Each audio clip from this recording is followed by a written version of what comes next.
On today's episode of the Any Given Day podcast, the SEC and the Big Ten are joining forces. The National Labor Relations Board has ruled that college athletes can create a union. And everybody's favorite segment, Yeet or No Yeet. And we're going to pose the question, is NIL ruining college football? So sit back, relax, and get ready for another exciting episode of the Any Given Day podcast.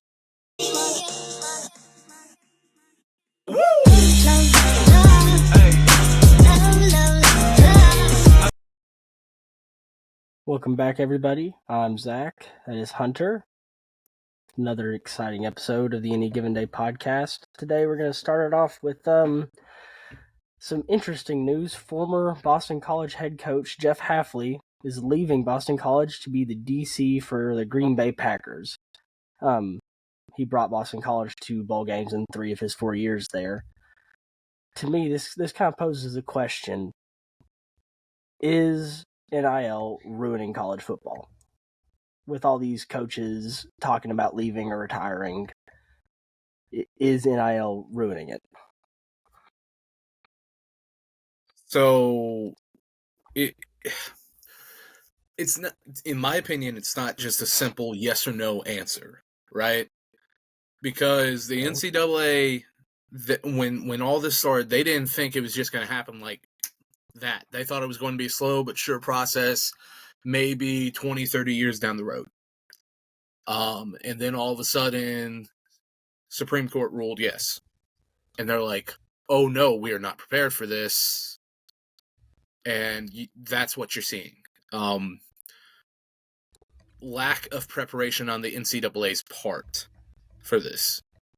They should have been working on these rules, I'd say, over the past decade or two when this started becoming a question.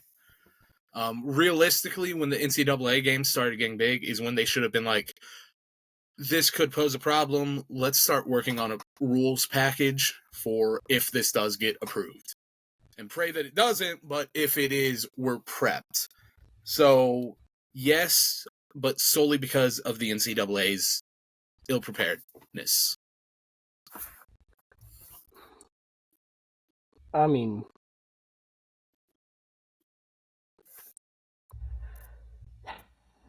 I got you tongue-tied, don't I? yeah. I mean, I don't mean to. Like you said, on one hand, obviously this is the NCAA's fault, right? Mm-hmm. But, I mean, in the end, right? I mean, this is obviously the first big name to leave college football. I mean, obviously had a pretty good head coach. Like I said, he brought Boston College to 3 bowl games in 4 years. So, I mean, he's a pretty good head coach, and he's leaving to take, a defensive coordinator job in the NFL, which, I mean, with the way NIL is getting, you're having to recruit your whole roster every year to try and get back. There's tampering all over the place, which is obviously an NCAA problem. Yep. And it's getting to the point where I feel like we're going to end up losing a bunch of coaches. Like, how long is Kirby Smart or, like Nick Saban is obviously getting up there in age, but if NIL isn't the way it is, does Nick Saban retire this year? I mean, because it wasn't health problems, he just couldn't do it anymore. It was a lot of recruiting. The recruiting was just getting to him. And now with NIL being the way it is, you have to, like I said, recruit your whole roster every year. You got to allocate money for not just new recruits, but you got to allocate money to the guys on your roster to try and pay them more and more every year to get them to stay, because they can go to, they can be at Georgia and then transfer to Texas and get, double the money they're making at Georgia if you're not able to recruit and keep that. So it's just such a more stressful job for these coaches now. And it's just, I mean, like, Harbaugh left Michigan, and I mean, these big names, obviously Harbaugh's been looking to get out for a while. Mm-hmm. But again, what does that say about college football? I mean, Michigan has been a national title contender for the last 3-4 years, and he's been looking to get out for the last 3 or 4 years. It's just getting to the point where I feel like it's going to end up ruining college football if something doesn't happen Something needs to happen to rein this back in.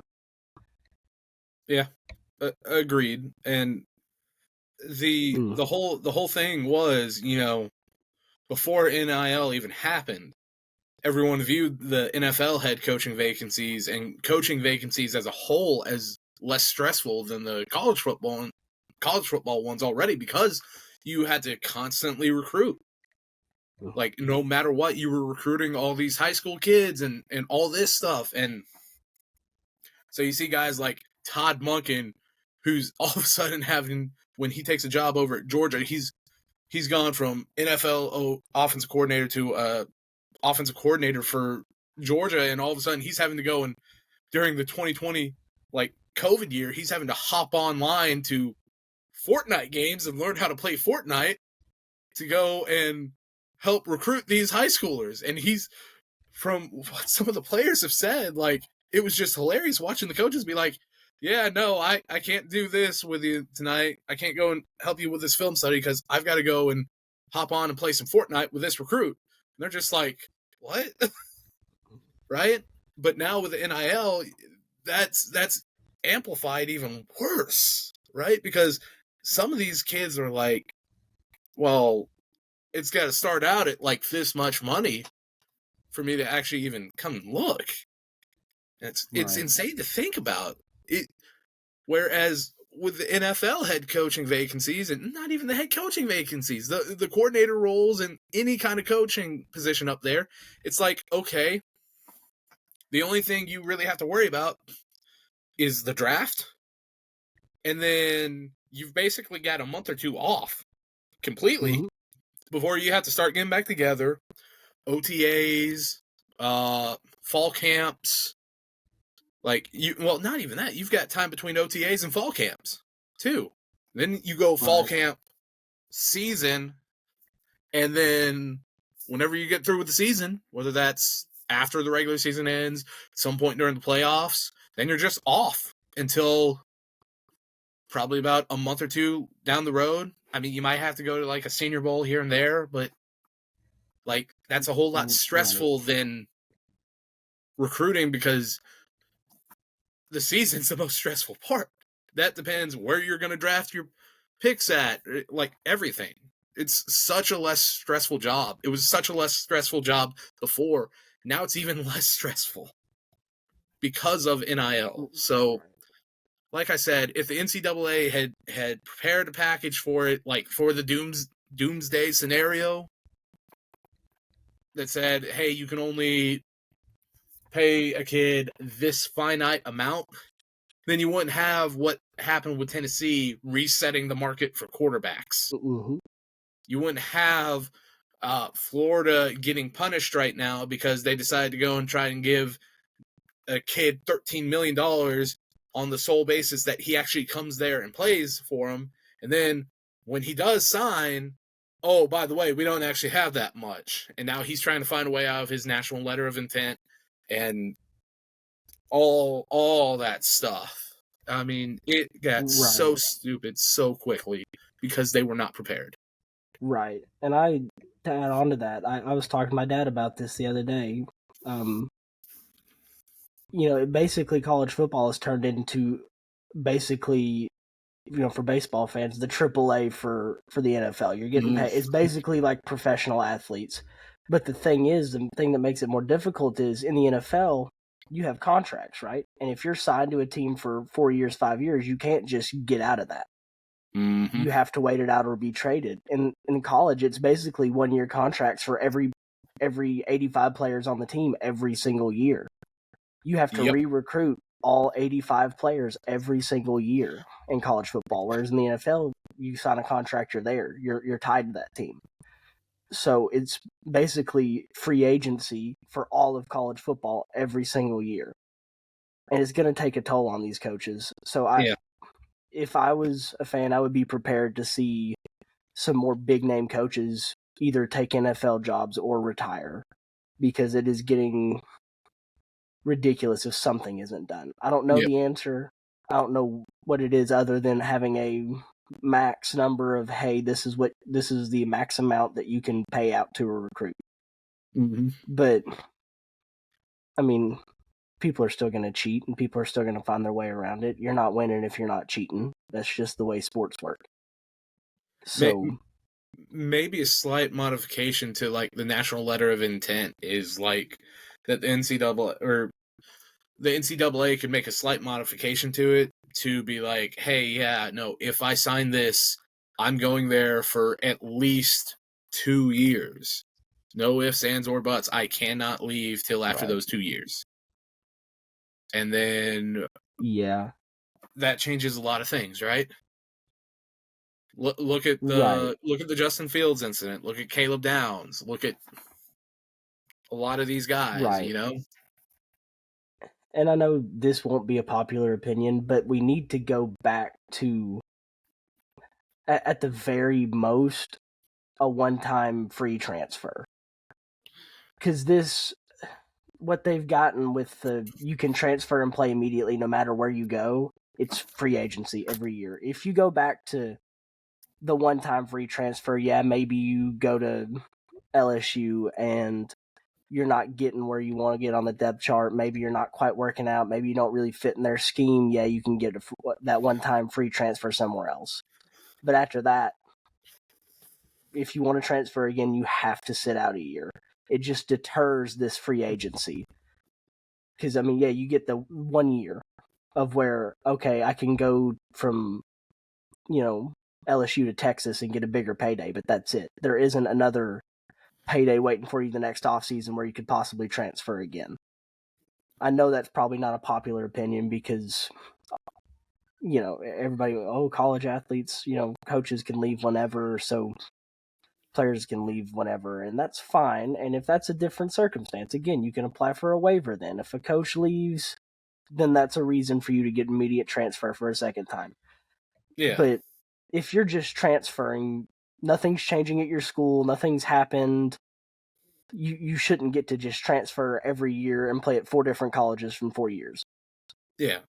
Because it's ridiculous that you're having to recruit your whole roster every single year to try and not lose, half your players because they're wanting money, and that's fine. But it's ridiculous that all these schools with big money are just dealing out cash every Yep. offseason, getting players from everywhere else, and you're sitting here going, what am I supposed to do? I'm having to pay these players ridiculous amounts of money because these other teams are coming in with more money than us, and it's basically destroyed the group of 5. I mean, the group of 5 is basically just Kinda. recruiting grounds for the Power 5 now.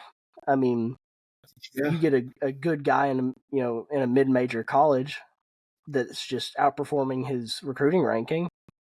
Georgia comes in and go, hey, we want him. Hey, we want you. And he just leaves. Because I can leave Boise State and go to Georgia. Why wouldn't I? It's just something has to be done. Like I said, I don't know the answer, but something has to be done because college football is getting to a ridiculous point. It is. But you know what? Getting back to the crux of this argument with Halfley and all that, you know who they're looking at to be his possible replacement, right? What? Bill O'Brien. Oof. I don't know. Maybe. I mean, it's a hire. I mean, he's got prior head coaching experience Yeah. at the collegiate level. Penn State. What was his record as a head coach? Do you know off the top of your head? Not off the top of my head. I could look it up real quick. I get it. I can get it. You got it? Yeah, I got it.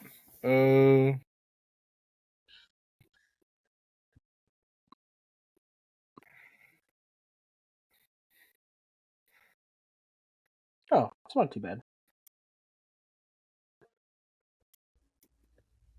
15-9. 8-4 in 2012, 7-5 in 2013.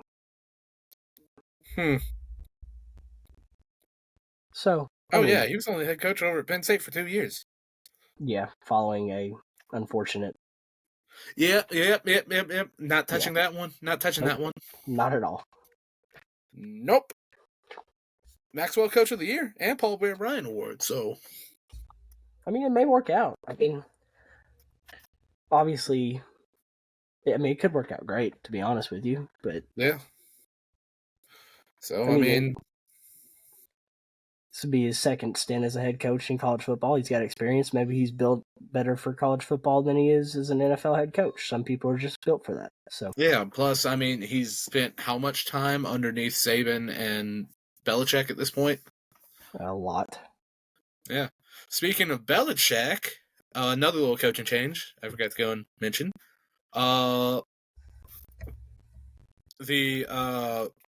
Steve Belichick is set to become the new defensive coordinator for the Washington Huskies. Oh, Yeah.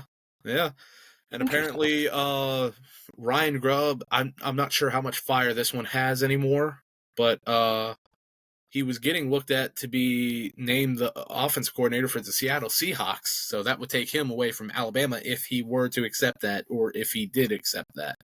Not entirely sure. Haven't checked up on that one in a bit. So nice. which would actually be probably a slight hit, maybe. I mean, it is the Boris scheme, so. Right. Yep, I agree. Anyways, moving on. Moving on, the SEC and Big Ten have announced the creation of a joint advisory group made up of 80 university presidents and chancellors that will address significant challenges facing college football and more. Oh, yay. Yeah, that sigh was, yeah. I think that's what everybody said when this came out. Title of the episode, Unholy Alliance. I'm telling you, it seems like more like the NCAA is going under. And we're just going to have a giant super conference at some point. Like, you had these people going and saying, oh, this is what, like, them going after Tennessee was what was going to do them in. I don't think that was what was going to do them in, mainly because Tennessee can't finish anything to save their damn lives. But, and I shouldn't just be, like, so flagrant with that shot towards them. You know, it's supposed to be unbiased, but they've got a track record, right? Oh, we're back at football. Oh, watch out. And they can get smashed by someone. Oh, look at us. We could win the College World Series this year. Ooh, and then they get put out, right? Oh, we might have a chance to make the Final Four. Gone. So, right. Like, they don't boast the best record when they claim that they're going to do something. Right. It typically blows up in their face. So, that being said,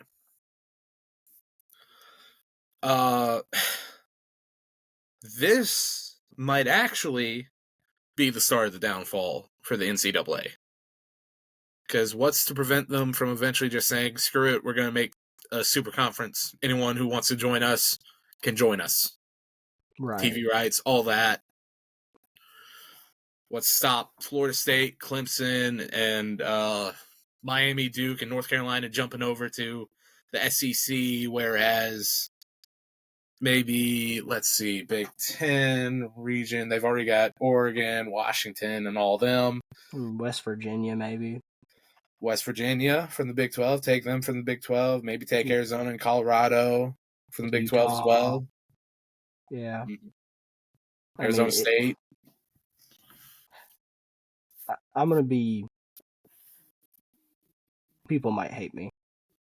But if the NCAA falls apart, it is going to be the end of college football as we know it. The game we love and the sport we love is going to be a shell of what it once was if the NCAA isn't there. I know, listen, I understand the hatred for the NCAA. Todd Gurley was suspended for 4 years, should have won for 4 games, should have won the Heisman, all right? Yes. I understand the hate of the NCAA because that's bullcrap, all right? We are biased in that case, though. Like, right. But I understand the hate. But if there isn't a governing body that has no bias, that is just, these are the rules and we are going to make sure everybody else is following those rules. If there isn't that, it is the Wild Wild West, and anything could happen, and it is going to destroy college football as we know it. It'll still exist, and there'll be some fun games, but like I said, it's going to be super conferences, players are going to be getting paid absorbent amounts of money, and it's going to be basically pro football at that point. It's basically going to be at AAA for the NFL at and this Nick point. Saban will probably be named commissioner of it all. Honestly, the NCAA needs to reach out to Nick Saban. All right. They do. Granted, I don't know if he would accept it though. I don't think he would, but because he left because this job beforehand was so stressful, right? I could throw out some names, possibly. I know a name you're going to stay away from no matter what. Les Miles, you're going to stay away from that name, like miles away from that name. But I don't know. Maybe let's see. Throw out some names. Maybe this could go and split the audience, possibly, but maybe Tommy Tuberville. Get him out of Zimmit. That's a thought. Yeah. Maybe Jim Donnan's still alive, or Mark Richt. Maybe one of those two. Who knows? Maybe you get Brian Ferentz to finally, you're like, hey, we will give you this, but you do have to retire from Iowa, and he'd finally retire from Iowa, which that's not a shot. That dude's like a legend over there, for how much he's done for thing. Maybe Bob Stoops. I think that would be if he's willing to, It'd be massive. But granted, I also think there would be a slight hiccup with the fact that Mark Stoops is coaching. Right. Maybe. He would have to absolve himself when it came to Kentucky problems, I'd say. Right. But I honestly, actually, now that I think about it, yeah, Bob Stoops. Why not? Right. Him or Mac Brown. Get Mac Brown to retire. There's another one. You've got names. Right. So, yeah, but if you really want to make a splash, you gotta call the sheriff. Oh God. Peyton Manning. No. No, he'd never do it. No, that is the last name out of that list of names you just gave that I would ever call. Great football player. Do I trust him to run college football? Absolutely not. Well, he's a Tennessee guy. All right, no, absolutely not. No, the one guy from Tennessee that you're going to trust to finish the job is T. Martin, not Peyton Manning. This is true. This is true. Maybe Fulmer. I'll say it. Yeah. But I think the go-to would actually be Bob Stoops. I mean, you could throw Butch Jones in there, and he could build it up by brick by brick. I know the one we're not going to do is Dabo Sweeney. Oh God. Or Urban Meyer. That would be a show. That would be a show. But no, I think Bob Stoops probably would be a good one. So yeah. I mean, if this goes the way I think it's going to go, I think it's going to be a disaster. I mean, we'll see. There's nothing we can do or anybody can do to stop it. It's already in motion at this point. Yeah. So just keep your ears to the ground. It's here. Be ready, because it's right around the corner. Yep. To move away from football for just a second, it does have football connections, though, in the grand scheme. We swear we're not a basketball show. Yeah. The National Labor Relations Board has ruled that Dartmouth men's basketball players are employees of Dartmouth and are allowed to go forward with an election to create a union. Massive implications Mm-hmm. on college sports everywhere, not just football or basketball, college sports everywhere. I mean, with this ruling, basically any college football, any college sports players in the country can be, create a union, and then college football's going to crap. Yeah. Really, if you thought it was bad beforehand. Yep, it just keeps spiraling. Yeah. Just is what it is, man. I think it'll take a bit, but they're an Ivy League school, so we'll see. Right. I mean, It give it still a has year or huge two. implications because that means like if Georgia football or Alabama football or Oklahoma, Washington, any of these, Arizona, USC, Ohio State, any of these football teams go and decide, hey, I think we're going to unionize and we're not going to play unless we get a minimum wage, and they go through with it and the courts rule in their favor as well, which likely are to, right? Right. Then they could go and they could go on strike and not play until they get like certain minimum wages, and then all of a sudden you're going to have collective bargain agreements, and any baseball fans know how those typically go. Yeah, I mean it's going to be professional sports at that point. So, I mean, listen, when we started this podcast at the beginning of this year, if you'd told me we'd be talking about unions and the NCAA possibly going away and the Big Ten and SEC working together, I would have called you crazy. But here we are on February the 6th talking about unions and the SEC and Big Ten working together and college football falling apart. It is crazy. But, I mean, I don't know. This is... I'm at a loss for words on realistically what turning into. What can you really say at this point? It's getting crazier and crazier. I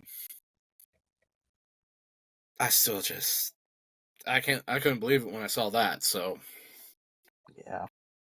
Anyway, I think you got a few questions for me, right? I do. To move on to a happier note and everybody's new favorite segment, Yeet or No Yeet. I swear it's not about food, people. I got 4 questions for you and a bonus yeet. Oh no. At the end. I know none of these, so this is going to be a surprise. Yes. Joy. For everybody that doesn't know how this works, I propose a question. If he thinks it will happen, it is a yeet. If he thinks it is not going to happen, it is a no yeet. So, we'll get right into it. Question number 1. Ohio State will lose to Michigan for the 4th year in a row this year. No yeet. No yeet. No yeet. A lot of those guys are graduating. Now, granted, you're going to have guys like Donovan Edwards come back for Michigan, yes. Oh, actually. Yeah. Think about it. Trickier than I thought, because I just realized the quarterback situation for Ohio State. I'll still say no yeet. It's yeah, no yeet. Yeah. I trust the coaching staff for Ohio State with all the guys they just brought in as well through the transfer portal, except possibly Will Howard. I'm more leaning towards Aaron Nolan's going to start as a freshman than Will Howard gets to start. What about Julian Sand? Maybe Julian Sand as well. Yeah. Forgot about him. Damn. Yeah. So, yeah, no yeet. I think Ohio State breaks that.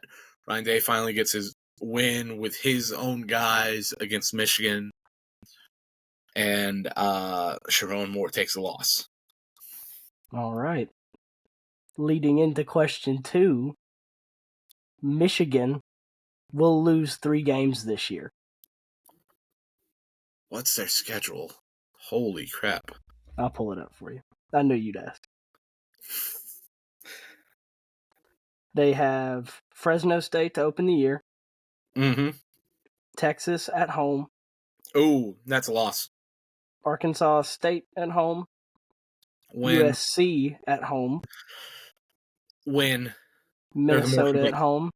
Minnesota at home? Yeah. How you feeling today? How am I feeling? Yeah. I don't know. How are you feeling? I'm feeling elite. That's how you have to answer over at Minnesota. That place is a cult. No, Fleck makes you run if you don't say I am elite when he asks you, how are you doing? Wow. Yeah.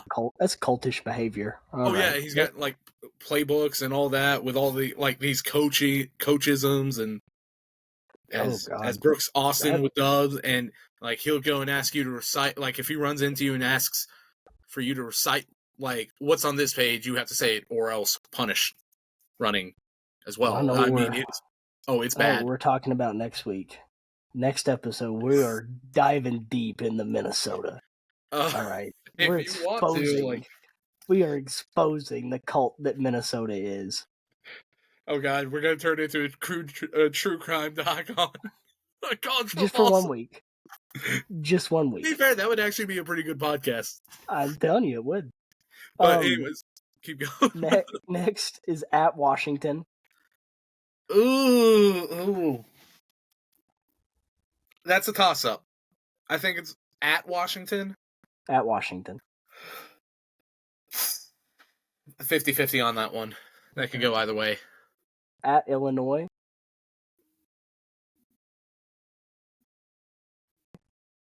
That should be a win for them. Home versus Michigan State. That should be a win. Home versus Oregon. Loss. At Indiana. Win. Home versus Northwestern. Win. At Ohio State. Loss. So, yeet or no yeet that Sharon Moore loses 3 games or more? Yeet. All right. I'm glad we talked through that. It felt like a bonding moment. It did. Before we get into these big hitters here, we're definitely gonna have to. We're definitely both gonna have to investigate into the Minnesota thing. I'm telling you, we have to. After what I've just heard, there needs to be an investigation. I mean, this might turn into a secondary podcast for all we know. True crimes in college football. Good Lord. All right. Number 3.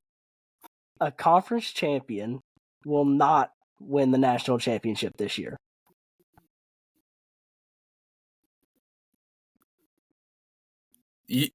What? A conference champion will not win the national championship this year. Obviously, we're moving to the 12-team playoff. Well, so there will be plenty of teams. Technically. Yeah. Right? Uh-huh. When you really think about it, mm-hmm. which this is diving deep into a lot of other things. So technically, with the system the way it is right now, Oregon State and Washington State still get an automatic bye. Yeah. An automatic bid. Yeah. So they're going to have to renegotiate that. Yeah. But, but technically, there's a possibility that 4 conference champions do not win it. So technically, yeet, but I get what you're saying. You're saying what are the odds? A non-conference champion wins it. Yes, a non-conference champion will win the national championship this year. This might be the toughest one yet. I know. This is tougher than the Iowa points per game. That was a banger of a question started off, wasn't it? Yeah. So it really depends on how everything goes. Because let's say, I'd say the possibility of Alabama and Georgia both getting in is there. And from there, it's a Yep. toss-up, right? Right. Because you're going to have the conference champion for the SEC, and you're going to have a non-conference champion SEC team as well. You're going to have a non-conference Big Ten team. Mm-hmm. So, because you could have Oregon win the conference championship, and then have Michigan and Ohio State somehow get in there. Right. So, this year though, Yeah. You think conference champions get a first round bye? I'll Top say 4 no conference yeet. champions. You think no yeet? You think a conference champion wins it? This year, yes. Okay. The whole argument would be this year. If you remove this year, then yeah, yeet, because eventually it'll happen. Like you'll have a Right. Georgia team that slips up like they did in 2021 in the conference championship, lose the conference championship, but then come in and just win it all. But this year, I just don't see it happening this year.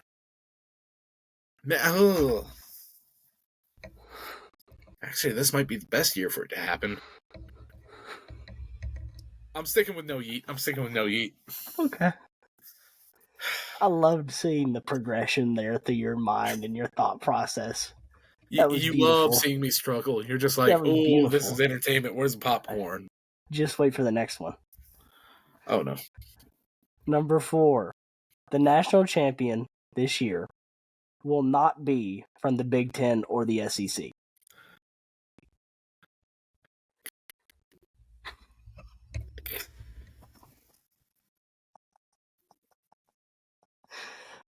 Oh.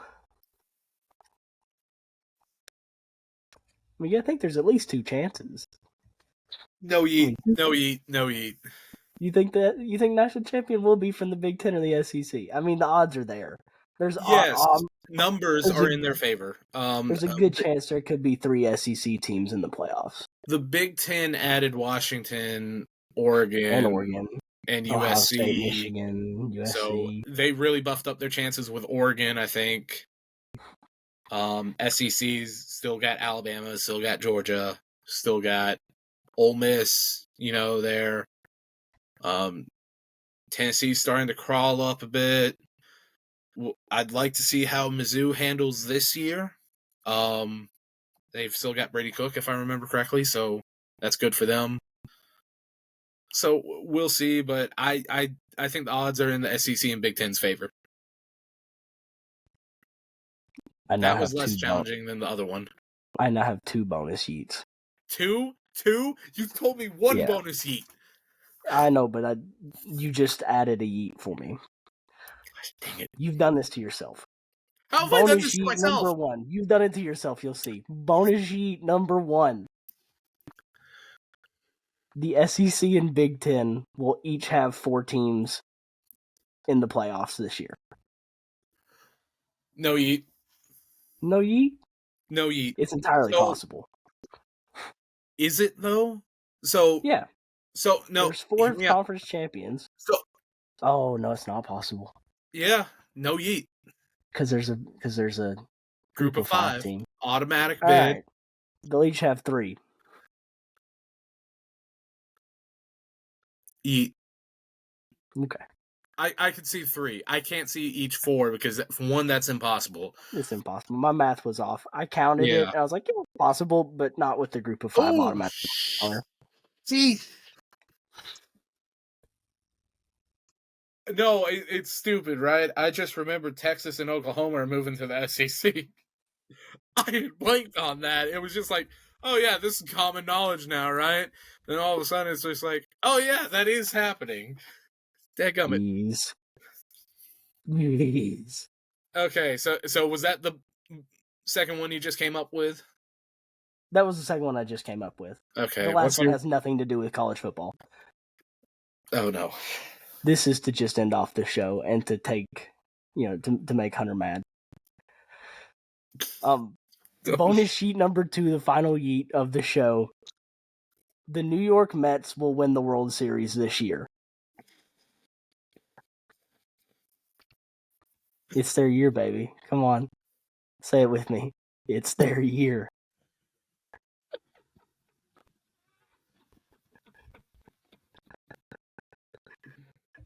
That's an automatic no yeet. Oh yeah. Look I at figured their it would be. rotation. They ain't got anyone. They ain't got anyone. Listen, you were showing me spring training hats, and I went, "Oh, this would be a beautiful way to end off the show. I have to." So basically, you're saying I did both of them to myself. Yeah, absolutely. You suck. You suck. We were looking at spring training hats. I saw the Mets hat and went, "Oh, this is it. This is the bonus yeet that I have to add to this." Like that's like the easiest one ever, though. They're in no way, shape, or form in any situation to actually compete for it. I agree with you. I just wanted to see your reaction whenever I said the Mets will win. Like, first and foremost, I'm not mad. I'm just disappointed. Second, that you would think that would make me mad. Their little brother. Listen, their little brother at this point. You hate the Mets almost as much as you hate the Phillies. I hate the Phillies worse right now, if I'm being honest. I know. Everybody hates the Phillies. I would not be able to go up to Philly because I'd end up in a fist fight, probably. You know. Probably with the cops, too. Like, let's just be honest. That's true. But, you know, the fourth greatest running back in Georgia history is from Philadelphia. DeAndre Swift, yes. Yeah. Did you say he's fourth? We got Herschel, obviously. Herschel. You got Nick Chubb, Sony Michel. Would you say he's over Sony Michel? I think it goes, if we're just going overall, I would say, oh, now you've got me doing this. Herschel, number 1, Chubb 2. If we're going stats, it's Herschel, then Chubb. If we're going best overall, I would say, that, which I think we should, then I'd go Herschel, Todd, Chubb,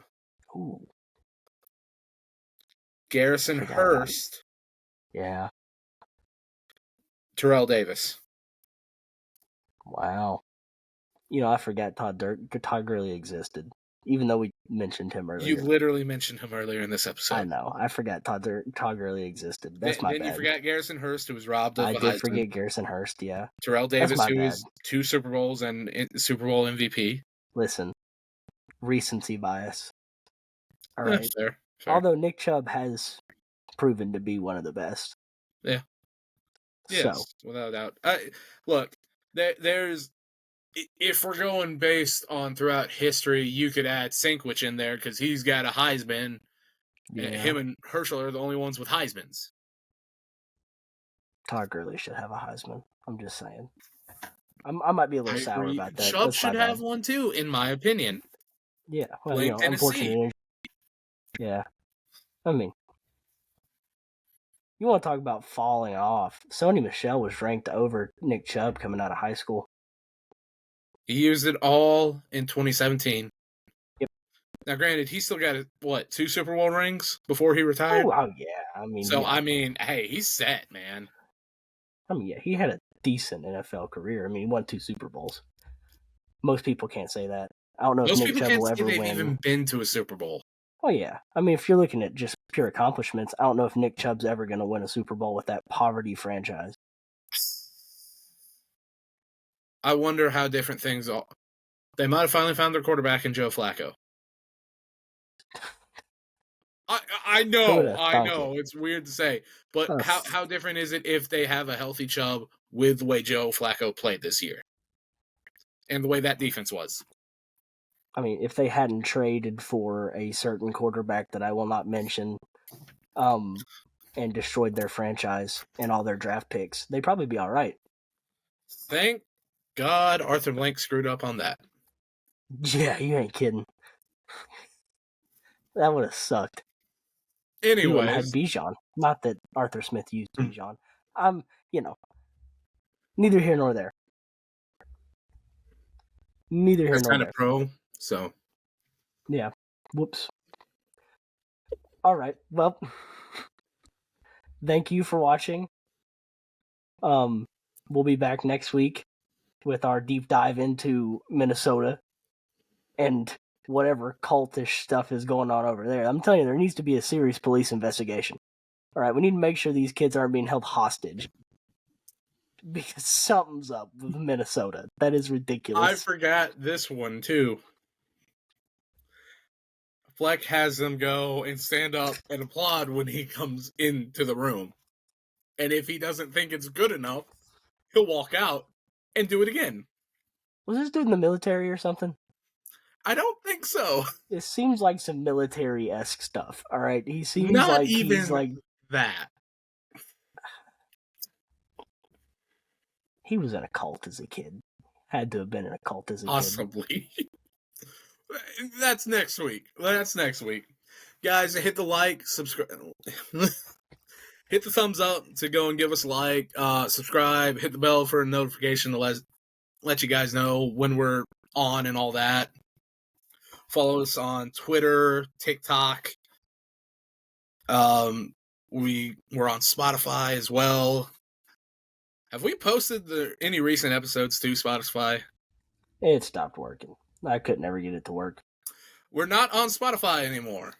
No, it stopped that posting one then. We're on YouTube. We're on YouTube. And who knows, we might start up a gaming channel at some point. That will probably be a long time off. I'm down. To beat you in Madden. It's okay. Especially when that new college football game comes out. I'll destroy you. It'll be fine. I might have to take like 3 or 4 days off from work. What's that? I'm thinking about it. I am thinking about it. I mean, me too. Like, let's be honest. Like, it's been, 10 years now? Almost a decade. Anyways. But with all that being said, we'll see you guys on the next play.